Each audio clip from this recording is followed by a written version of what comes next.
Itinuro ni dating Senador Antonio Trillanes Quirfort, si Navotas Representative Tobias Toby Tiangco, kaalyado umano ni Pangulong Ferdinand Marcos Jr.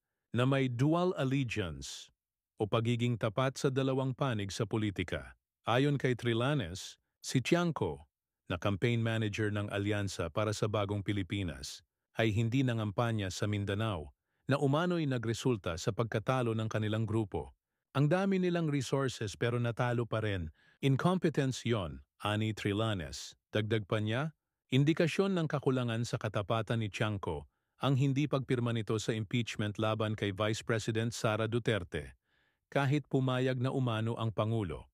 Pumayag na ang boss mo, pero ikaw hindi pumirma. Napakalaking red flag nun, sabi ni Trillanes.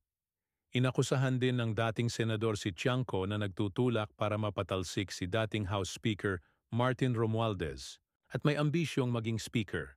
Aniya, sinulsulan umano ni Tiangco ang ilang opisyal na alisin si Romualdez. Ngunit nang mangyari ito, ay hindi pa rin naresolba ang problema sa loob ng administrasyon. Ngayon, nasa pintuan na ng Malacanang ang problema dahil sa mga taong tulad ni Toby Tiangco, giit ni Trillanes.